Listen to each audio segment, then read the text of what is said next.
Hello students, तो class 9th में NCERT exemplar से कोऑर्डिनेट ज्योमेट्री हम सॉल्व कर रहे थे। अगर आपको अभी अभी ये वीडियो मिला है तो मैं आपको बता दूं, इस चैप्टर का पूरा लिंक आपको कहां मिलेगा बच्चों? नीचे कमेंट सेक्शन में कमेंट पिन किया हुआ है, पिन कमेंट जो है उस पर रीड मोर पे क्लिक करिए, पूरा सिलेबस खुल के आ जाएगा। आप लोग बार बार बीच से देखते हैं, पूछते हैं सर पूरा प्लेलिस्ट चाहिए, इसके पहले के क्वेश्चन चाहिए, इसके बाद के चाहिए, पूरा प्लेलिस्ट बना हुआ है बच्चों। थोड़ी मेहनत करिए, नीचे कॉमेंट सेक्शन जो पिन है, पिन कमेंट में आप देखिए, रीड मोर पे क्लिक करिए, पूरा सिलेबस मिल जाएगा। पूरी फिजिक्स पढ़ा चुका हूं, पूरी केमिस्ट्री पढ़ा चुका हूं, आपको एनसीईआरटी एग्जाम्पलर भी मैंने कराई है। जाइए नीचे explanation with the answers with explanation, okay. इसके अलावा एनसीईआरटी के भी लिंक सब कुछ मिलेगा, नीचे जाओ। और अगर आपको पर्टिकुलरली इसी चैप्टर का सॉल्यूशन देखना है, कोऑर्डिनेट ज्योमेट्री एनसीईआरटी एग्जाम्पलर का, तो आप जाइए नीचे कोऑर्डिनेट ज्योमेट्री एनसीईआरटी एग्जाम्पलर पे क्लिक करिए बच्चों। इस वीडियो में तो हम 3.4 से स्टार्ट करेंगे सॉल्यूशन, इसके पहले के सॉल्यूशन वहां पे आपको मिल जाएंगे। ये मैंने न्यू स्टूडेंट्स के लिए बताया है। और एक चीज और, क्या शॉर्ट में पढ़ना छोड़ दो भाई, शॉर्ट में कोऑर्डिनेट ज्योमेट्री करें 10 मिनट में। यूट्यूब पे ऐसा वीडियो आता है ना, तो उसको करना छोड़ दो, नहीं तो परेशान हो जाओगे। थोड़ा सा अच्छे से लग के पढ़ लो, कॉपी बना लो, नोट्स बना लो। आइए स्टार्ट करते हैं बच्चों हम लोग एक्सरसाइज 3.4 का सॉल्यूशन। बट उसके पहले हमारे बुक में हर बार जैसे कि एक सैंपल प्रॉब्लम दी रहती है, एक या दो, तो फिर से हमको एक सैंपल प्रॉब्लम दी है। And this exercise 3.4 is based on long answer question, okay. तो चलिए बोल रहा है कि 3 vertices of a rectangle are this this and this. बच्चों इसके नाम रख दें। ये वाला पॉइंट ए है सपोज, और इस पॉइंट का नाम हमने पॉइंट बी रखा, और इसका पॉइंट का नाम हमने पॉइंट सी रखा, सही है। तो देखिए बच्चों, ये 3 वर्टिसेस आपको दिए हुए रेक्टेंगल के। फटाफट हम कोऑर्डिनेट एक्सेस, अब यहाँ कोई मैं स्केल से नहीं बना रहा हूँ, फटाफट बना लेता हूँ, ठीक है। देखिए बच्चों, यहाँ कहीं 1 2 3 4 5 इतना काफ़ी होगा। -1 -2 -3 -4 -5, ठीक। यहाँ पर 1 2 3 4 5 इतना काफ़ी होगा। -1 -2 -3 एंड सो ऑन टू। अब ध्यान दें बच्चों, देखिए पॉइंट ए के कोऑर्डिनेट क्या है? 3,2। एक्चुअल में आप ध्यान से चेक करिए, आपका क्वेश्चन क्या है? आपको रेक्टेंगल के कितने वर्टेक्स होते हैं बताओ? 4। वर्टेक्स क्या होता है सर वर्टेक्स क्या होता है? तो देखो बच्चों, अगर कोई रेक्टेंगल है आपके पास, जैसे ए बी सी डी, तो वर्टेक्स वो पॉइंट होता है जहां दो साइड आके मीट करती हैं। तो चेक करिए, पॉइंट ए पे डी ए और ए बी मीट कर रहा है, पॉइंट बी पे ए बी और ये सी बी मीट कर रहा है, और पॉइंट डी पे इस तरीके से, है ना। तो जिस पॉइंट पे दो साइड आगे मीट करेंगे उस पॉइंट को हम वर्टेक्स बोलते हैं, ठीक है। चलो बहुत बढ़िया। तो यहाँ पर आपको 1 2 3 वर्टिसेस दिए हुआ, और ये 4th वर्टेक्स बच्चों आपको नहीं दिया हुआ है, ये आपको नहीं दिया हुआ है, ठीक है। आइए देखते हैं 4th वर्टेक्स के कोऑर्डिनेट हम कैसे फाइंड करेंगे। यही तो क्वेश्चन है, find the coordinates of the 4th vertex, okay. चलो बहुत बढ़िया। अब देखिए स्टूडेंट्स, पॉइंट ए के कोऑर्डिनेट क्या है? 3,2। तो ध्यान चेक करिए, ये ओरिजिन है आपका। 3,2 कहाँ आएगा? पहले आप राइट हैंड साइड 3 चलोगे और 2 वाई एक्सेस में, तो ये वाला पॉइंट क्या है आपका? पॉइंट ए है, ठीक है। तो पॉइंट ए हो गया स्टूडेंट्स ये, और इसके कोऑर्डिनेट क्या है बोलिए? 3,2, ओके। तो ये हो गया 3,2। चलिए बहुत बढ़िया। पॉइंट बी -4,2 कैसे करोगे? ऑरिजिन से लेफ्ट में जाओगे -4 ये, और फिर y के पॉजिटिव डायरेक्शन में 2 स्टेप यहाँ कहीं आ जाएंगे, सही है। तो ये वाला पॉइंट क्या है बच्चों? पॉइंट बी, और इसका कोऑर्डिनेट क्या है? -4,2। कोई डाउट है बताइए? अब नेक्स्ट देखिए, आपके पास पॉइंट सी है, ये वाला पॉइंट सपोज सी है, -4,5। ध्यान दें, तो ये ऑरिजिन से -4 और 5 जाना है, तो आप y के पॉजिटिव डायरेक्शन में जाओगे, आप यहाँ पहुँच जाओगे। तो this point is what? Point C, ठीक है। और सी के जो कोऑर्डिनेट्स हैं वो क्या दिए हमें? -4,5। अब मेरी बात बहुत ध्यान से सुनिएगा स्टूडेंट्स, बहुत ध्यान से। आपको थोड़ा थोड़ा देख के लग रहा होगा कि वर्टेक्स डी यहाँ कहीं आएगा, ठीक है। नहीं लग रहा है देख के? बताओ क्यों? क्योंकि जो रेक्टेंगल होता है बच्चों, उसके पॉइंट्स हमें ऑर्डर में लेने होते हैं। ऑर्डर में मतलब जैसे दिया है वैसे ही लेना है, बात समझो। ए दिया है, फिर बी दिया है, फिर सी दिया है। अब आप चाहें क्लॉकवाइज चल लो, ए बी सी डी, और आप चाहें कैसे चल लो? Anti clockwise. ये हमने आपको कई बार बताया है ना। आप चाहे ऐसे चल लो, ए बी सी डी, और आप चाहे, मर्जी है आपकी। आपने सपोज बच्चों ए यहाँ रखा होता मान लीजिए, तो एंटी क्लॉकवाइज चल जाते, तो बी कहाँ आता? यहाँ, सी यहाँ, डी यहाँ आता आपका, ठीक। और अगर हम ए यहाँ पे रख के इसको क्लॉकवाइज घुमा देते हैं, ऐसे मतलब क्लॉकवाइज नाम रखना शुरू करते, तो बी यहाँ नहीं आता और सी यहाँ नहीं आता, तो डी। तो यही वाली सिचुएशन तो है ये, ए यहाँ, बी यहाँ, सी यहाँ, और डी यहाँ कहीं आएगा। अब देखिए, थोड़ा दिमाग लगाइए आप। देखिए बच्चों, ये ऐसे ज्वाइन होगा, अपने मन में ज्वाइन कर सकते हो उसको कि नहीं बताइए? ये ऐसे ज्वाइन होगा, सही है। और ये ऐसे करके कुछ जा रहा होगा यहाँ कहीं, हमको यहाँ कहीं पे पॉइंट डी मिलेगा। कैसे निकालें? बहुत ध्यान से फोकस करिए, कैसे निकालें? पता है मैंने क्या सोचा? मैंने ये सोचा कि एक काम करता हूँ, एक परपेंडिकुलर ड्रॉ करता हूं किस पे, एक्स एक्सिस पे, ए से ये, और इस परपेंडिकुलर को आगे ऐसे बढ़ा देता हूं। बात समझो। तो ये वाली बच्चों जो लाइन है, ये वाली जो लाइन है, इसका नाम मैंने लाइन एल रखा, सही है। अब खास बात देखिए बच्चों, ये जो लाइन एल है ये पैरेलल है किसके, वाई एक्सिस पे, और हमने आपको बताया था कि कोई भी लाइन अगर वाई एक्सिस के पैरेलल होती है तो उसका एक्स कोऑर्डिनेट सेम होता है। मतलब मैं ठीक से नहीं बोल पाया, कोई भी लाइन अगर y एक्सिस के पैरेलल होती है तो उस लाइन पे लाई करने वाले जितने भी पॉइंट्स होते हैं, एक लाइन पे कितने पॉइंट्स लाई करते हैं बोलिए, इनफाइनाइट। तो एक पॉइंट, तो इस लाइन पे जो लाइन किसके पैरेलल हो, y एक्सिस के, उस लाइन पे इनफाइनाइट पॉइंट्स होते हैं, और जितने भी पॉइंट्स होते हैं सबका एक्स कोऑर्डिनेट क्या होता है, सेम होता है। चेक करो, अगर मैं यहाँ पे कोई पॉइंट आपसे पूछूं यहाँ पे, तो इसका भी एक्स कोऑर्डिनेट कितना है, 3। अगर यहाँ पे पूछें तो इसका भी एक्स कोऑर्डिनेट कितना है, 3। अगर यहाँ पे कोई पॉइंट है तो उसका भी एक्स कोऑर्डिनेट, क्योंकि ये y के पैरेलल है तो y के पैरेलल जो लाइन होगी उस लाइन पे लाई करने वाले सभी पॉइंट्स के एक्स कोऑर्डिनेट क्या होंगे, सेम होंगे। यानी कि अगर d बच्चों यहाँ कहीं आ रहा होगा तो d का भी जो एक्स कोऑर्डिनेट होगा वो कितना होगा, 3 होगा कि नहीं होगा? क्यों? क्योंकि ये जो पॉइंट d है ये भी तो इसी लाइन पे लाई कर रहा है। कौन सी लाइन पे? जो लाइन y एक्सिस के क्या है, पैरेलल है। बात समझ में है कि नहीं? ठीक इसी तरीके से इस लाइन को देखिए बच्चों, ये वाली जो लाइन है, ये वाली जो लाइन है, इसका लाइन का नाम सपोज हमने लाइन m रखा, तो ये जो लाइन m है ये किसके पैरेलल है, एक्स एक्सिस के, और जो लाइन एक्स एक्सिस के पैरेलल होती है उसके y कोऑर्डिनेट हमेशा इक्वल, मतलब जो लाइन एक्स एक्सिस के पैरेलल होती है उस लाइन पे लाई करने वाले जितने भी पॉइंट्स होते हैं सबका y कोऑर्डिनेट क्या होता है, सेम। तो ध्यान चेक करिए, ये वाला जो पॉइंट C है ये इस लाइन m पे लाई कर रहा है तो उसका y कोऑर्डिनेट कितना है, 5। अगर यहाँ कोई पॉइंट होगा तो उसका भी y कोऑर्डिनेट कितना होगा, 5। क्यों? क्योंकि y कोऑर्डिनेट होता क्या है, एक्स एक्सिस से डिस्टेंस। तो ये लाइन अगर एक्स एक्सिस के पैरेलल है तो एक्स एक्सिस से डिस्टेंस हर बार क्या रहेगी, सेम, यानी कि y कोऑर्डिनेट हर बार क्या रहेगा, सेम। और ठीक इसी तरीके से ये वाली जो लाइन है, इस लाइन पे जितने भी पॉइंट्स पड़े हुए हैं, जितने भी पॉइंट्स लाई कर रहे हैं ये सबके एक्स कोऑर्डिनेट सेम होंगे। क्यों? क्योंकि ये लाइन किसके पैरेलल है, y एक्सिस। और अगर कोई लाइन y एक्सिस के पैरेलल है तो उसकी डिस्टेंस हमेशा क्या होगी, सेम, और y एक्सिस से डिस्टेंस किसी पॉइंट की क्या होता है, उसका एक्स कोऑर्डिनेट। बात समझ में है कि नहीं? तो इसका मतलब अब इस पे आप फोकस करिए बच्चों, तो पॉइंट डी का अगर आपको क्या चाहिए, y कोऑर्डिनेट चाहिए, तो वही होगा जो पॉइंट सी का y कोऑर्डिनेट है। ध्यान से करिए। तो ये आ गया कि नहीं आ गया बताइए, कोई डाउट है बताइए। अब आप चेक कर लो, ये सब लाइन एल और एम तो हमने समझने के लिए बनाई थी, ए बी सी डी आपके पास एक रेक्टेंगल मिला कि नहीं मिला बताइए, कोई डाउट है?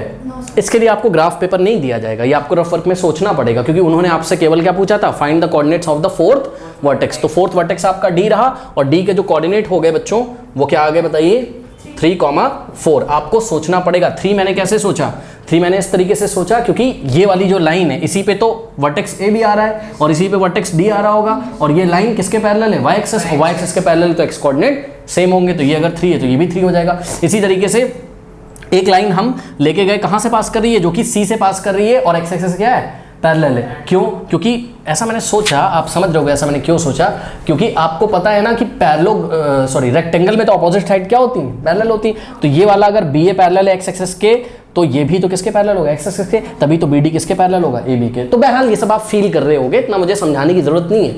तो ये जो लाइन जा रही है एम वाली, ठीक, मतलब जिसका नाम एम वाली नहीं, जिसका नाम एम है, तो ये लाइन जो जा रही है स्टूडेंट्स, ये सी से पास कर रही है और ये एक्स एक्सिस के पैरेलल है। तो इस लाइन पे जितने भी पॉइंट अप्लाई करते हैं उसका y कोऑर्डिनेट क्या होगा, सेम, क्योंकि एक्स के पैरेलल है। ठीक है, तो अगर ये वाला पॉइंट का y कोऑर्डिनेट कितना है, 5, तो इसका भी 5, इसका भी 5, इसका भी 5, इसका भी 5, इसका भी तो क्या होगा, 5। यहाँ मैंने 4 लिख दिया ना गलती से, सॉरी।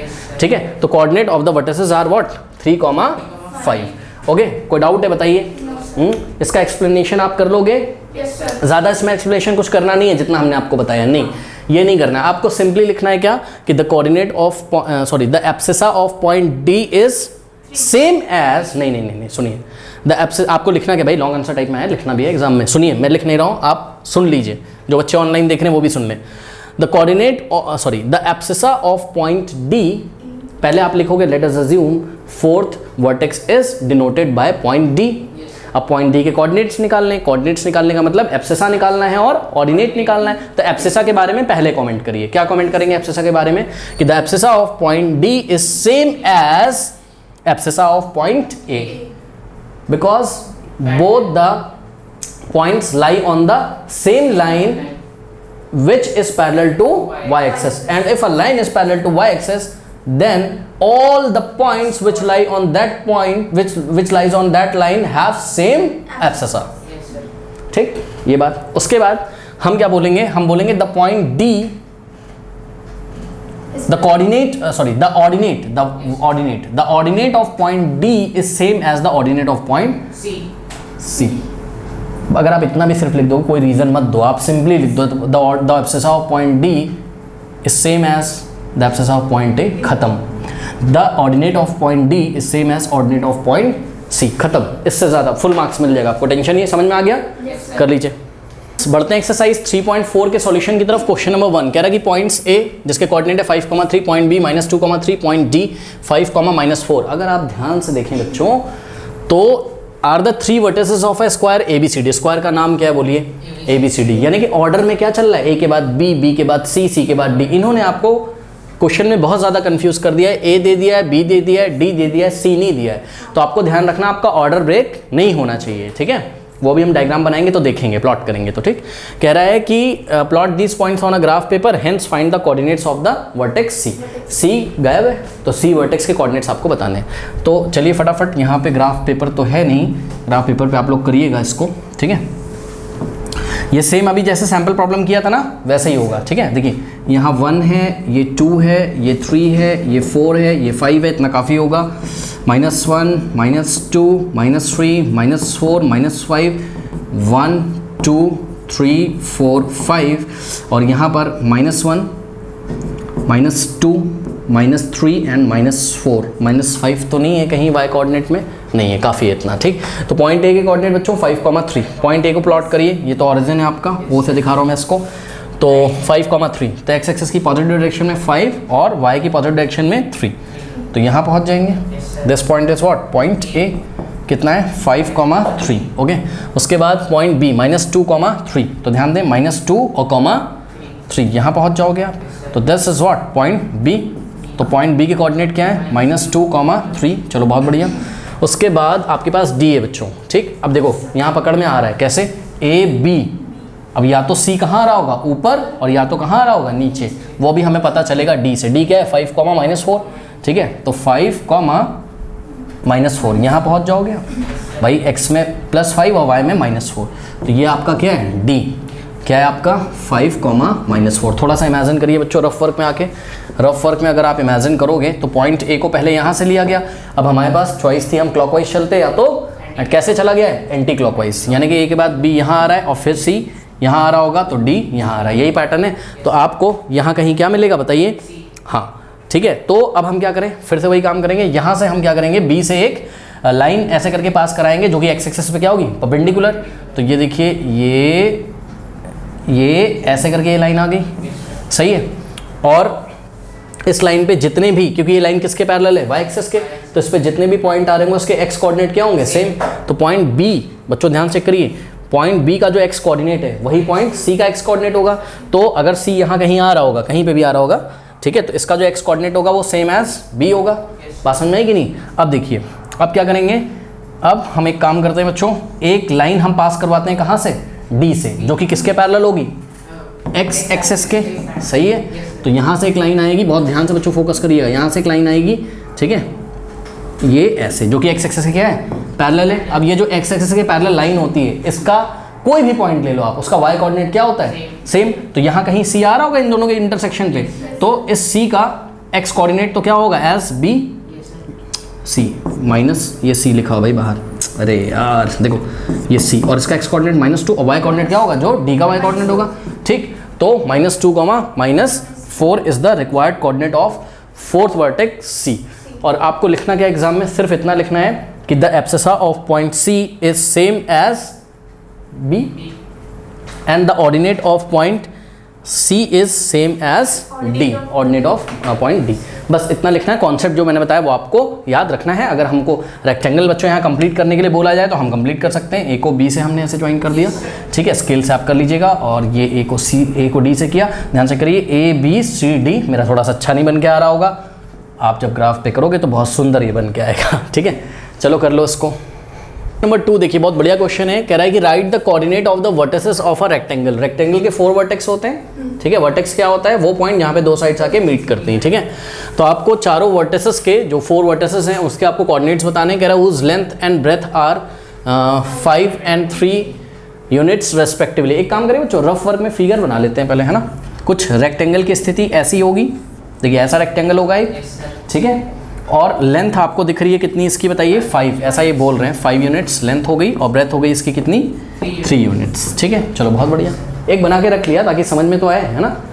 तो ये भी 3 हो जाएगा और ये भी, because opposite sides of rectangles are equal. ये रफ वर्क में बच्चों हमने बनाया, RW मतलब रफ वर्क में, थोड़ा सा विजुअलाइज करने की हम कोशिश कर रहे हैं। अब देखिए स्टूडेंट्स, कह रहा है 1 वर्टेक्स एट द ऑरिजिन, बहुत बढ़िया, बता दिया उसने कि एक वर्टेक्स कहाँ है, ऑरिजिन पे। यानी कि बात समझिए बच्चों कि देखिए मान लीजिए कि ये मेरे पास रेक्टेंगल है, ये रेक्टेंगल है, ये देखिए इसके 1 2 3 4 वर्टेक्स है। अब ये वाला वर्टेक्स को मैं फोकस कर रहा हूँ, ठीक है, एक वर्टेक्स कोई भी, एक वर्टेक्स कहाँ है, ऑरिजिन पे, तो ये रेक्टेंगल ऐसा भी हो सकता है। अब देखना जरा, अगर ये देखो ये वाले वर्टेक्स को मैं ऑरिजिन पे चिपका दे रहा हूँ ले जाके, ये वाला वर्टेक्स ऑरिजिन पे आ गया, ऐसा भी हो सकता है, मतलब ये रेक्टेंगल फर्स्ट क्वाड्रेंट में भी हो सकता है, ये रेक्टेंगल सेकंड क्वाड्रेंट में भी हो सकता है। अगर मैं ऐसा कर दूं, ये वाला वर्टेक्स यहाँ, अभी भी ये वर्टेक्स ऑरिजिन पे, मतलब रेक्टेंगल कहीं पे भी आ सकता है, बात समझना है।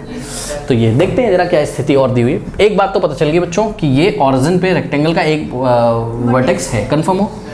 तो ये पॉइंट O, एक वर्टेक्स के तो कोऑर्डिनेट मिल गए, लिखते चले यहाँ।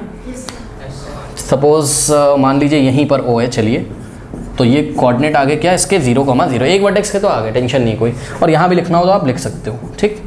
अब आगे बढ़ते हैं, कह रहा है कि the longer side on the x axis, बहुत बढ़िया बहुत बढ़िया, सुनो, कह रहा है कि जो लॉन्गर साइड है ऑन द एक्स एक्सेस है, ये longer side on the x axis. अब ध्यान से बच्चों चेक करिए, ये देखिए, ये हम आपको एक लेंथ दिखा रहे हैं, ठीक है, और ये मान लीजिए रेक्टेंगल की एक साइड है। अरे पूरे इसको मत देखो, 2 डायमेंशनल फिगर को ना देखो, 1 डायमेंशनल फिगर को देखो, ये तो 2D हो गया, प्लेन प्लेन नहीं देखो, वो तो एरिया लेगा, 1 डायमेंशनल फिगर, इसको देखिए। तो ये वाली लेंथ है, अब दिख रहा है, ये लेंथ है, और ये रेक्टेंगल की लेंथ है सपोज। अब ध्यान से जरा चेक करिए स्टूडेंट्स, देखिए क्या कह रहा है, कह रहा है कि the longer side lies on the x axis. अब ये लॉन्गर साइड है मेरे हाथ में, अब ये एक्स एक्सेस पे लाई करती है, इसका मतलब ये एक्स एक्सेस के अलोंग होगी। अलोंग का मतलब क्या होता है, उससे लग के होके जाते हुए, मतलब ध्यान चेक करिए, या तो ये लॉन्गर साइड ऐसे होगी, बच्चे बोल रहे सर ऐसे नहीं हो सकती क्या, ऐसे क्यों होगी, ऐसे क्यों होगी, लॉन्गर साइड निकलती कहाँ से, वर्टेक्स से, चेक करो, वर्टेक्स से ऐसे निकलती है, वर्टेक्स कभी साइड के बीच में, मतलब जो साइड है यहाँ थोड़ी ना वर्टेक्स आ सकता है, ठीक है। तो अब मेरे को एक तो फोकस हो गया बच्चों यहाँ पर क्या, कि ये जो लॉन्गर साइड है, या तो ये उन्होंने बोल दिया एक्स एक्सेस पे लाई करती है, ठीक है, पढ़ो ना, the longer side on the x axis lies on the x axis, मतलब ध्यान से करना बच्चों, या तो लॉन्गर, ये 5 यूनिट की, कितने की, या तो ये ऐसी होती होगी, सही है, और अगर ये ऐसी हो गई स्टूडेंट्स तो रेक्टेंगल 4th क्वाड्रेंट में आने की संभावना है। और अगर ये लॉन्गर साइड ऐसी भी तो हो सकती है, 5 यूनिट, क्यों लेफ्ट में नहीं हो सकता है 5 यूनिट। अब बच्चे क्या बोलेंगे, सर यहाँ तो -5 नहीं लिखा है, यहाँ तो +5 लिखा है, तो आप यहाँ ले लीजिए। नहीं भाई, आगे भी कोई कंडीशन लगी होगी, चेक करते हैं, हमें नहीं पता कि यहाँ हो सकता है कि यहाँ हो सकता है। और अगर यहाँ हुआ बच्चों एक्स की नेगेटिव डायरेक्शन में, ठीक, तो आपका रेक्टेंगल कहाँ आ जाएगा, ऐसे मतलब इस प्लेन में, 4th क्वाड्रेंट में।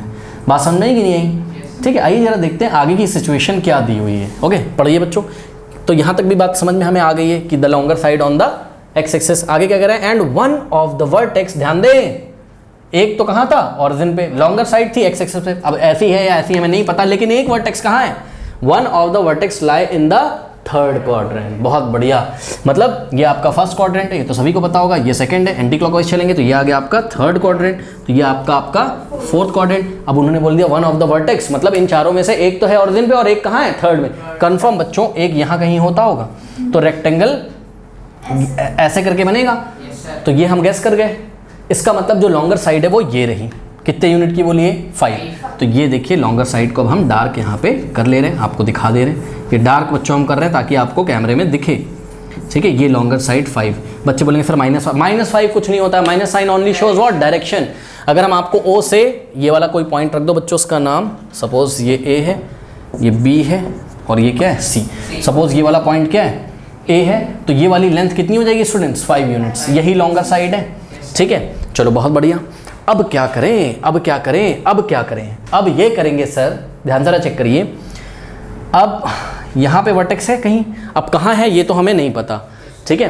अब थोड़ी सी हेल्प ले सकते हैं बच्चों हम कहीं से, हाँ ले सकते हैं। क्या दी हुई है, ब्रेथ भी तो दी हुई है ना, तो रफ फिगर से चीटिंग करो जाके। ये ब्रेथ कितनी है, 3 यूनिट्स। तो क्या आप ब्रेथ ऐसे करके नहीं बना सकते हो? O से Y की नेगेटिव डायरेक्शन में कितना चलोगे? 3 यूनिट्स। तो ये आ गए आप यहाँ पर, यहाँ पहुँच गए। अब ये वाला पॉइंट बताइए क्या हो जाएगा? C। और एक काम और करा करिए बच्चों, आप ना पॉइंट्स के कोऑर्डिनेट भी लिखते चलिए, क्योंकि पॉइंट्स के कोऑर्डिनेट, वर्टेक्स के कोऑर्डिनेट्स ही तो पूछे हैं उन्होंने। तो सी के कोऑर्डिनेट बताइए, बहुत ध्यान से करो। सी कहाँ लाई कर रहा है? वाई एक्सेस पे। वाई एक्सेस पे लाई करता है तो उसका एक्स कोऑर्डिनेट 0 होता है, 0,-3। ठीक है, तो ये वाला पॉइंट आपका पॉइंट सी है। मैं नाम लिख देता हूँ, ये कैसे लिखूँ? ये वाला बच्चों पॉइंट सी है और इस सी के कोऑर्डिनेट 0,-3 है। ओके भी आ गए। ए के कोऑर्डिनेट बताइए, ए कहाँ लाई कर रहा है? एक्स एक्सेस पे जो पॉइंट लाई करता है उसका वाई कोऑर्डिनेट कितना होता है? 0, यानी कि -5,0।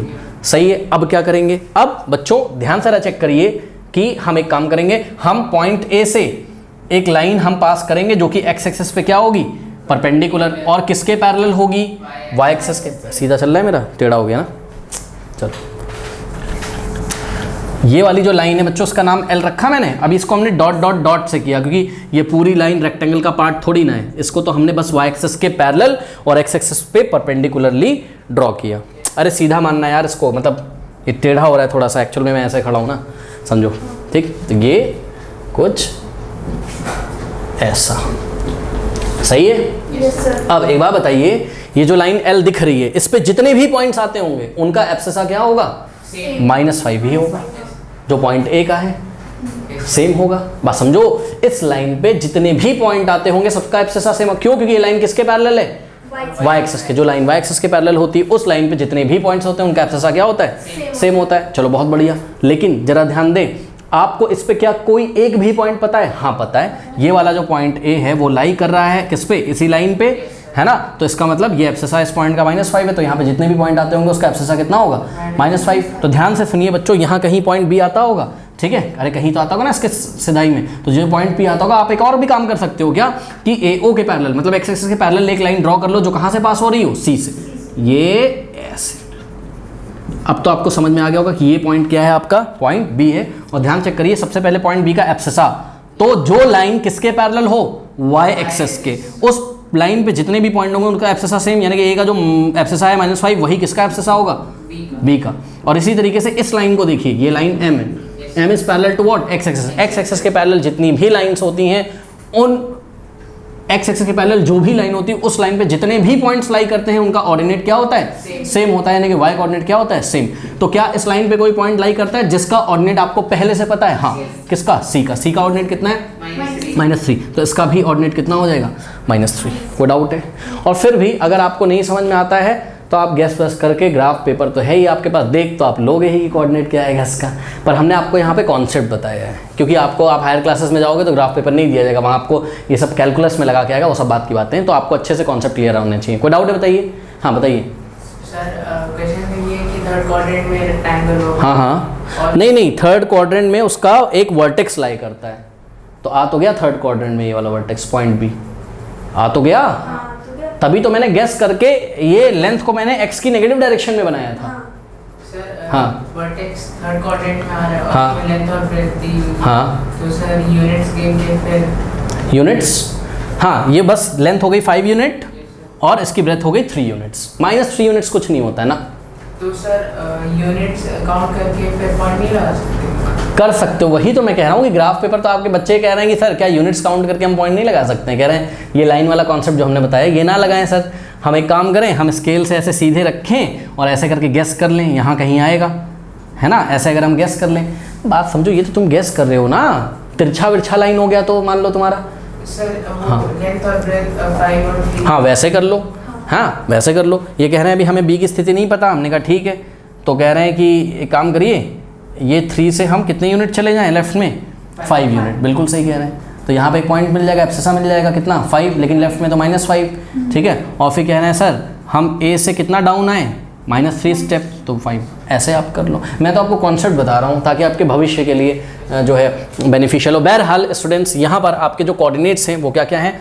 एक आपको चारों कोऑर्डिनेट पूछे थे, तो फर्स्ट वर्टेक्स का कोऑर्डिनेट 0,0 जिसको हमने वर्टेक्स ओ बोला है। फिर दूसरा जो है वो ए जिसके कोऑर्डिनेट्स क्या हैं? वर्टेक्स ए कोऑर्डिनेट -5,0। और थर्ड क्या है आपका?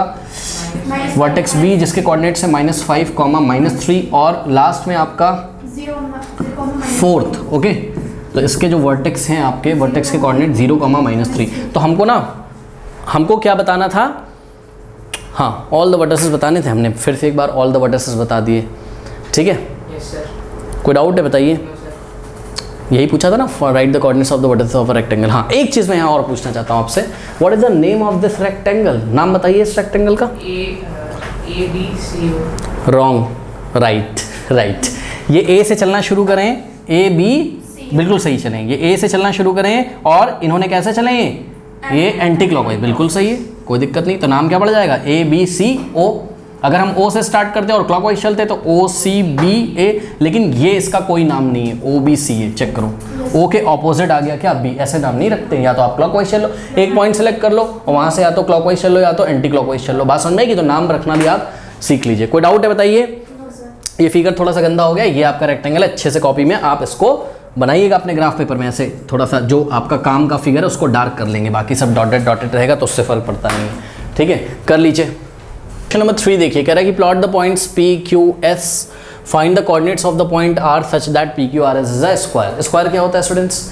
All the sides equal and each angle 90, है ना। तो कुछ इस तरीके का बच्चों स्क्वायर हमारे पास होगा। ये ऑल द साइड्स इक्वल होंगे, मतलब ये वाला साइड, ये सब इक्वल होंगे। ठीक है, रेक्टेंगल आपको देखने में लग रहा है क्या ये? अरे स्क्वायर मान लो यार। चलो इसको ऐसे देखो जरा, ये ऐसा। ठीक है, चलो ये हो गया। ओके, चलो बहुत बढ़िया। अब आइए यहाँ पर कह रहा है कि the plot the points point P 1,0। Okay, तो 1,0। ओहो बहुत बढ़िया। चलो ये ऑरिजिन है आपका, तो 1,0 यानी कि राइट में 1 और फिर 0। 1,0 कहाँ आएगा? एक्स एक्सिस पे। वाई कोऑर्डिनेट कितना है? 0। तो ये वाला पॉइंट बच्चों क्या है? पॉइंट P है। ये वाला पॉइंट है आपका पॉइंट P, और पॉइंट P के कोऑर्डिनेट क्या है? 1,0। सही है। आप अपनी पेंसिल शार्प करके अच्छे से ग्राफ पेपर पे लिखिएगा। जैसे बात समझो ना, आप कैसे लिखोगे मैं बता रहा हूँ। ये पॉइंट P और यहाँ पे 1,0 ऐसे साफ साफ लिखिएगा। ठीक है, उसके बाद पॉइंट Q 4,0। 4,0 ये आ गया भाई, एक्स एक्सिस पे ही तो आएगा 4,0। और ये हो गया पॉइंट Q आपका। इसके कोऑर्डिनेट क्या हो गया आपके? यहाँ लिखता हूँ 4,0, ये वाला पॉइंट। ठीक, तो एक ये पॉइंट है, दिख रहा होगा, मैं डार्क कर दे रहा हूँ, और एक ये वाला पॉइंट है। ठीक है, कह रहा है S 1,3। अब आप ध्यान दें स्टूडेंट्स, यहाँ से थोड़ी सी चीटिंग करते हुए पता चल रहा है कि P होगा फिर Q होगा, और कैसे चला जा रहा है आप? Anti clockwise. तो P Q और R यहाँ आता होगा, और S, क्योंकि नेमिंग कैसे करी इन्होंने? PQRS। एग्जाम में आके खोल लीजिएगा, PQRS है कि PQSR है। ठीक है, तो PQRS नाम दिया, इसलिए मैंने रफ वर्क में क्या कर लिया? PQRS ऐसे बना लिया। R के क्या कोऑर्डिनेट दिए? नहीं दिए। किसके दिए हुए? S के। प्लॉट कर लो 1,3। तो 1,3 यहाँ आता होगा कहीं। तो ये वाला जो पॉइंट है, ये पॉइंट S है। इसके कोऑर्डिनेट बताइए, कोऑर्डिनेट्स बताइए। 1,3। ठीक है, अब तो आप समझदार हो। ये थोड़ा सा इसी में आएगा, P के जस्ट ऊपर। तो ये इसको ऐसे अगर हम ज्वाइन कर दें, सही है। अब कुछ नहीं करना है, ये जो पॉइंट Q है यहाँ से एक पैरेलल लाइन ड्रॉ करेंगे। ठीक है, और ये पैरेलल लाइन किसके पैरेलल है? वाई एक्सिस के। तो इस पे जितने भी पॉइंट आते होंगे उसका एक्स कोऑर्डिनेट कितना होता होगा? सेम होता होगा, यानी कि पॉइंट Q भी तो इसी लाइन पे लाई करता है, तो इसका एक्स कोऑर्डिनेट कितना है? 4। तो यहाँ जो आता होगा, कौन आता होगा? यहाँ R आता होगा कहीं यहाँ, तो R का एक्स कोऑर्डिनेट कितना हो जाएगा? 4। ऐसे रफ वर्क में पहले गेस कर लो, R का एक्स कोऑर्डिनेट कितना हो जाएगा? 4। फिर हम एक लाइन एक्स एक्सिस के पैरेलल ड्रॉ करेंगे। ये देखिए, ये y डैश था और ये एक्स डैश। एक्स एक्सिस के पैरेलल एक लाइन ड्रॉ करेंगे जो S से पास होगी। जो कहाँ से पास होगी? अभी हमको R नहीं पता, मान लो जो S से पास होगी। Draw parallel line parallel to what? ये 3 से भी पास होगी। मेरे पास ग्राफ पेपर नहीं है, आप समझिएगा बच्चों। ठीक, तो ये पहले वाली लाइन L को इंटरसेक्ट करेगी जिस पॉइंट पे, यही आपका क्या है? R है। तो R का एक्स कोऑर्डिनेट यानी एब्सिसा हो गया 4। और सुनिए, अब इस लाइन पे फोकस करो, ये तो L थी, अब M पे फोकस करो। M किसके पैरेलल है? X के। तो M पे जितने भी पॉइंट्स आ रहे होंगे सबका ऑर्डिनेट क्या होगा? सेम। तो M पे तो S भी आता है, S का ऑर्डिनेट क्या है? 3 है। तो R का भी ऑर्डिनेट क्या हो जाएगा? 3। या आप उस तरीके से कर सकते हैं, कैसे? ग्राफ पेपर पे आप गेस कर लीजिएगा। बात समझ में आएगी नहीं? कैसे गेस करोगे? ये वाला कितना है? 3। तो आपको पॉइंट Q से कहाँ चलना पड़ेगा? 3 ऊपर, तो आपको ऑर्डिनेट मिल जाएगा। नहीं समझ में आई बात? भाई जो ये लेंथ होगी वही तो ये लेंथ होगी। ठीक, चलो पहले x की बात कर लेते हैं। ध्यान चेक करो, यहाँ से यहाँ तक। ठीक है, सॉरी, देखो यहाँ से यहाँ तक ये कितना यूनिट लेंथ है? 1 2 3। तो आपको यहाँ से भी 1 2 3 यहाँ पे पहुँचोगे, लेकिन जब आप S से 3 पे पहुँचोगे तो आप ऑरिजिन से तो 4 पे आ जाओगे ना।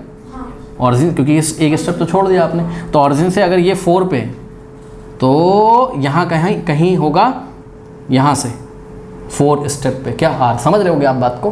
तो ज़्यादा मैं डिटेल में नहीं जा रहा हूँ। 4,3 ठीक है, is the coordinates of what point R. तो जब रफ वर्क में आपको मिल जाए तो अपने ग्राफ पेपर पे जाइएगा, 4,3 प्लॉट कर लीजिएगा, उसके बाद आर को क्यू से ज्वाइन कर दीजिएगा, आर को एस से, और पी क्यू आर एस आपको क्या मिल जाएगा, एक स्क्वायर जिसके all the sides are equal. आप फिगर से देख भी सकते हो बच्चों। ये साइड का लेंथ कितना है, 3 यूनिट्स। 4 नहीं है, नो 3 है। कैसे, अरे ऑरिजिन से लेके ये पूरा 4 है ना, 1 छोड़ दोगे तो ये कितना बचेगा, 3, 1 2 3 यूनिट। ये भी 3 यूनिट, इसको चेक करो, ये तो दिख ही रहा है आपको 3 यूनिट, और इसके सामने वाला भी 3 यूनिट। बताइए कोई डाउट है। तो फाइनली इन्होंने बच्चों पूछा क्या था, find the coordinates of the point R ना। तो the coordinates of the point R, the coordinates of the points are like this 4,3। कोई डाउट है बताइए, कर लीजिए। क्वेश्चन नंबर 4 देखिए, अगेन वेरी इजी क्वेश्चन। कह रहा है कि फ्रॉम द गिवन फिगर 3.8, तो ये एक फिगर 3.8 दिया, आपके पास बुक होगी, नहीं होगी तो आप डाउनलोड कर लीजिए ऑनलाइन, लिंक मैं नीचे दे दूंगा, ठीक है। याद दिलाना कमेंट सेक्शन में कि सर लिंक दे दो अगर आपके पास बुक नहीं है, बिकॉज ये वाला फिगर मैंने तो ऐसे ही बना दिया है, तो आपको बुक से इसको देखना पड़ेगा। है इसमें कुछ भी नहीं, देखो कह रहा है कि write the points whose abscissa is 0। ढूंढो कौन कौन से पॉइंट है, सर्च करो जिसका एब्सिसा कितना है, 0 है, मतलब एक्स कोऑर्डिनेट 0 है। सारे पॉइंट तो दिए हुए हैं आपको। तो देखो बच्चों, जिसका एब्सिसा 0 होगा वो कहाँ लाई कर रहा होगा, वाई कोऑर्डिनेट पे। वाई कोऑर्डिनेट पे जो पॉइंट होते हैं उन्हीं का एब्सिसा तो क्या होता है, 0। तो कहीं नजर देखना ही नहीं है हमको, तो सीधे जाके कहाँ देखना है, वाई एक्सिस पे। अब चेक करो वाई एक्सिस पे कितने पॉइंट है। वाई एक्सिस पे एक तो ओ है, एल है बच्चों, ओ भी है, ओ को इग्नोर नहीं करेंगे आप, ठीक है। तो पॉइंट ओ जो है ये देखिए, ओ इसके कोऑर्डिनेट क्या है, 0,0। ये भी तो वाई एक्सिस पे, और वाई एक्सिस पे तो एक्स कोऑर्डिनेट क्या है इसका, 0। वाई कोऑर्डिनेट भी इसका 0, क्योंकि ये एक्स एक्सिस पे भी लाई करता है, इसलिए इसका वाई कोऑर्डिनेट भी 0 है, ठीक। तो कोई बात नहीं, ए ओ और एल, यानी कि पार्ट 1 का जो आंसर है ए कॉमा ओ कॉमा एल, ये इसका आंसर है पार्ट 1 का, ए ओ एल। यही तो 3 पॉइंट है जो वाई एक्सिस पे लाई करते हैं, और वाई एक्सिस पे जो लाई करते हैं उसका एक्स कोऑर्डिनेट कितना होगा, 0। Part 2, write the points whose ordinate, ordinate मतलब वाई कोऑर्डिनेट, ऑर्डिनेट मतलब वाई कोऑर्डिनेट, जिसके वाई कोऑर्डिनेट कितने हो, 0। वाई कोऑर्डिनेट उनके 0 होंगे जो एक्स एक्सिस पे आते हैं, तो आपको कहीं देखना ही नहीं है, आपको जाके केवल कहाँ देखना है, एक्स एक्सिस पे। तो चेक करो बच्चों, एक्स एक्सिस पे कितने पॉइंट लाई कर रहे हैं, ध्यान चेक करिए। एक तो ये पॉइंट लाई कर रहा है आपका आई, जिसके कोऑर्डिनेट क्या है, -2,0। चेक करो, -2,0 ये आई है, और ओ भी लाई कर रहा है कहाँ, एक्स एक्सिस पे, क्योंकि इसका वाई कोऑर्डिनेट कितना है, 0 है, और Y coordinate means what, ordinate. और जी भी एक्स एक्सिस पे लाई कर रहा है, जिसके कोऑर्डिनेट क्या है, 5,0 या 6,0, ऐसा कुछ बुक में दिया हुआ था, उससे फर्क पड़ता नहीं। 5,0 बच्चों यहाँ लाई कर रहे हैं, ये जी कहाँ है, यहाँ ये, ठीक। तो कौन कौन से पॉइंट हो गए आपके, आई ओ और एफ नहीं है, एफ तो ये माइनस, ये 2,-1 यहाँ है, एफ ये तो हो गया आपका कौन सा, आई ओ और जी। बुक में देखोगे आपको क्लियर हो जाएगा, आई जी एंड ओ, ओके। उसके बाद थर्ड पार्ट कह रहा है write the points whose abscissa is -5। वो पॉइंट सर्च करिए बच्चों जिसके एब्सिसा कितने, -5 हैं। तो इसको हम कैसे सर्च करें बच्चों, देखिए इसको हम इस तरीके से सर्च करेंगे, पता है कैसे, मैं कैसे सोच रहा हूँ, बात समझो। देखो एब्सिसा अब ढूंढने लगेगा, सर -5 किसका किसका, उधर जाके इधर क्यों देख रहे हो। एक काम करो, -5 से x बराबर -5 पे और y एक्सिस के पैरेलल एक लाइन ड्रॉ कर दो, ये ऐसे। y एक्सिस के पैरेलल जब आप एक लाइन ड्रॉ करोगे ना, वो जितने पॉइंट से पास हो रही होगी, उन सभी पॉइंट्स का एब्सिसा क्या होगा, सेम होगा कि नहीं होगा, ठीक है। अब हैं तो इस पे बहुत सारे पॉइंट्स, पर वो पॉइंट जो हमको हमारी बुक में दिए हुए थे वो थे एक डी, जिसका एब्सिसा कितना था, -5, और नेक्स्ट था आपके पास एच, जिसका एब्सिसा कितना था, -5, ओके। और इसका आंसर हो गया बच्चों क्या, जी और एच। बच्चे बोलेंगे सर ये वाला पॉइंट आपने क्यों नहीं लिया, अरे ये मेंशन ही नहीं किया बुक में, तो मैं इसको क्यों लूँ। अगर इसका कुछ नाम देता, मान लो एल, तब कुछ भी यार जेड देता, कुछ भी बोलता, तब तो मैं इसको लेता, मैं इसको क्यों लूँ, अभी इसका नाम ही नहीं दिया हुआ है। तो जी और एच ही इसका आंसर है, बाकी कोई पॉइंट तो आ नहीं रहा है इस लाइन पे, है ना। इस लाइन, ये लाइन वाई एक्सिस के पैरेलल है, वाई एक्सिस के पैरेलल होगी तो उस लाइन पे लाई करने वाले सभी पॉइंट्स का एक्स कोऑर्डिनेट क्या होगा, सेम होगा। बात समझ में आई कि नहीं। बट हैं तो इस पे इन्फिनाइट पॉइंट्स, हम क्यों ले सारे, हमें तो जो हमारी बुक में प्रिंट है वही हम दिखाएंगे ना। तो जी और एच, तो जी और का मतलब and, G and sorry not G and H, D and H, है ना। तो point D and H are the points whose abscissa is -5। कर लीजिए। क्वेश्चन नंबर 5 देखिए, कह रहा है कि plot the points A and B. चलो प्लॉट करते हैं। 1, -1 ये ओरिजिन है, 1, -1 ये -1, तो 1 कॉमा -1 यहाँ आएगा। तो ये पॉइंट क्या है, ए, इसके कोऑर्डिनेट क्या है 1 कॉमा -1, फोर्थ कोऑर्डिनेट में आएगा ना 1 कॉमा -1। एंड बी 4 कॉमा 5, ध्यान से करिए बच्चों, एक्स पे कितना, ऑरिजिन से एक्स एक्सिस पे +4 और 5, ये ऐसे सही है। तो ये आ गया आपका क्या, पॉइंट बी। ओके बच्चों, अब क्या करना है, कह रहा है कि प्लॉट दिस पॉइंट, कह रहा है draw a line segment joining this point. इनको ड्रॉ कर दीजिए तो एक लाइन सेगमेंट आ जाएगा। देखिए ज्वाइन कर दें इसको। अब देखो बच्चों, मेरे पास ग्राफ तो है नहीं, तो इसके सही जवाब पता नहीं मेरे आएंगे कि नहीं आएंगे, है ना, वो आपको अपने ग्राफ से खुद देखना पड़ेगा। देखिए ये हो गया, ठीक। अब पार्ट 1 में क्वेश्चन क्या कर रहा है, कह रहा है draw line segment joining this point, इसको ज्वाइन कर दो। कह रहा है कि write the coordinates of a point on this line segment between the points A and B, between the points A and B. बात समझो, देखो आपको बच्चों ए और बी का मिड पॉइंट नहीं निकालना है, ना ना ना ना ना, मिड तो नहीं बोला उसने बोला बिटवीन। बिटवीन तो कुछ भी हो सकता है, ये एक बच्चा बैठा है, एक बच्चा ये बैठा है, इसके बिटवीन ये भी हो सकता है। बात समझो, एक बच्चा फिक्स, एक बच्चा इधर फिक्स, एक बच्चा इधर फिक्स। ये देखो एक बच्चा इधर, एक बच्चा इधर, 2 बच्चे बैठे हुए हैं। अब एक स्टूडेंट आया, इधर भी बैठ सकता है, तब भी बिटवीन कहलाएगा, इधर बैठ सकता है, तब भी बिटवीन कहलाएगा, है ना। बात समझ, मिडिल में तो नहीं बोला है ना उसने, ठीक है। अगर मिडिल बोलता तो हम ए बी का मिड पॉइंट निकालते, वो आप क्लास 11th में निकालोगे। अभी बताओ, इसके बिटवीन आप कोई भी पॉइंट ले लीजिए, कोई भी इसके बिटवीन आप पॉइंट ले लीजिए, ठीक है। अगर हम ये वाला पॉइंट ले तो इसको आप अंदाजा करोगे तो 2,1 आ रहा होगा, आ रहा है कि नहीं आ रहा है। हाँ, बिटवीन का बच्चे मतलब समझते हैं कि सर मिड पॉइंट लेना, जी नहीं, मिड पॉइंट नहीं लेना, आप कुछ भी ले लो, ये वाला पॉइंट ले लो। ये अब आप ग्राफ पेपर पर करोगे तब बच्चों आएगा। मैं तो जो पीछे आंसर आपका दिया हुआ है ना, उससे वेरीफाई करा रहा हूँ। बच्चे बोलेंगे सर जो पीछे आंसर दिया वही आंसर आएगा, जी नहीं, इसके इनफाइनाइट आंसर हो सकते हैं, क्योंकि इस लाइन पे ए और बी के बीच में बहुत सारे पॉइंट्स हैं। लेकिन पता है, बहुत सारे पॉइंट्स को आप पढ़ तो सकते नहीं हो, याद है आपको, पढ़ नहीं सकते हो। पढ़ तो आप उसको सकोगे जो आपको साफ साफ दिखेगा, जैसे 2,1 ये दिख रहा है ना। अब ये वाला पॉइंट देखने में आपको दिक्कत होगी कि 2.1, 1.1 है ना, तो उसमें प्रॉब्लम होगी। इसलिए हमने पार्ट 1 का आंसर क्या दे दिया, 2,1। बच्चे बोलेंगे सर क्या यही आंसर दें, नहीं भैया, आप कुछ भी आंसर दे दो, बस आपको दिखना चाहिए। अब मेरे पास तो ग्राफ पेपर नहीं, तो मैं आपको एक्सप्लेन करता मैं क्या कहना चाहता हूँ, आप समझ रहे हो ना। शायद 3,3 इसका होगा, मुझे नहीं पता, आप ग्राफ पेपर पे देखिएगा, आपको पता चलेगा, ठीक है। फिर क्या कह रहा है, पढ़िए बच्चों, कह रहा है extend this line segment, extend this line segment, इस लाइन सेगमेंट को एक्सटेंड करो। चलो, अब लाइन सेगमेंट को बच्चों आप एक्सटेंड करोगे, मैं ब्लू मार्कर से एक्सटेंड कर रहा हूँ, बहुत ध्यान से चेक करिएगा। देखिए इसको दोनों दिशाओं में, इधर भी और इधर भी आप एक्सटेंड कर सकते हो, ये ऐसे, ठीक, और ऐसे। अब एक्सटेंड कर दिया आपने, ठीक। जब आप एक्सटेंड करोगे तो इन्होंने आपसे मांगा क्या है, इन्होंने आपसे मांगा है कि write the coordinates of a point on this line which lies outside the line segment. Okay, ये रहा आपका लाइन सेगमेंट, ये ए बी, इसके आउटसाइड चाहिए, चाहे उधर बता दो और चाहे इधर बता दो। ये ब्लू वाले पोर्शन में कोई भी पॉइंट ले लो जो ग्राफ से आप इजीली पढ़ पाओ, या ये ब्लू लाइन वाले पोर्शन में आप कोई भी पार्ट ले लो, क्योंकि ये ब्लू वाला पोर्शन और ये वाला ब्लू वाला पोर्शन, सुनो, ये वाला ब्लू, ये वाला ब्लैक और ये वाला ब्लू है तो एक ही लाइन के पोर्शन, लेकिन ये line segment A B, line segment क्या होता है, किसी लाइन का एक छोटा सा पार्ट क्या कहलाता है, लाइन सेगमेंट, ठीक है।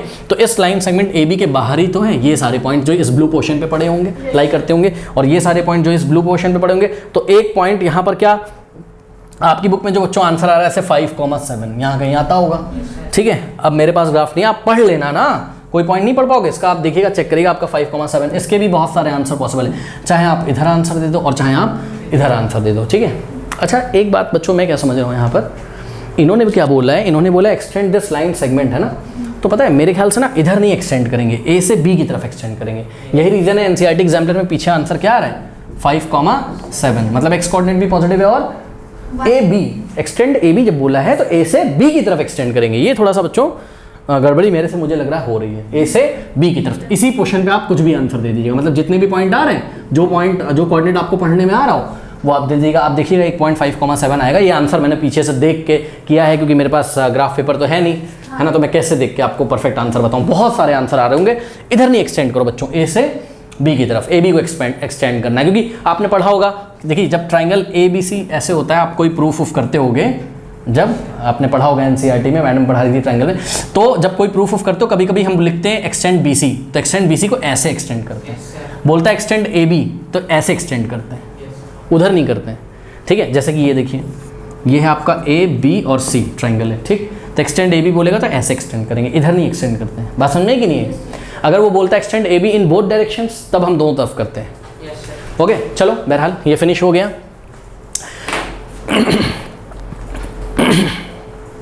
ओके तो स्टूडेंट्स सॉरी, तो स्टूडेंट्स कोऑर्डिनेट ज्योमेट्री आपका एनसीईआरटी एग्जाम्पल से बच्चों फिनिश हो गया है। अब हम मिलेंगे एंड स्क्रीन पे आ रहा होगा next chapter that is linear equation in two variable NCERT exemplar के साथ। इसके अलावा आप साइंस के एनसीईआरटी एग्जाम्पलर पर सॉल्व कर सकते हैं, मेरे लेक्चर्स देख सकते हैं। चलिए फिर मिलते हैं नेक्स्ट वीडियो में, तब तक के लिए पढ़ते रहिए, बढ़ते रहिए। All the best. शॉर्ट में पढ़ना छोड़ दें।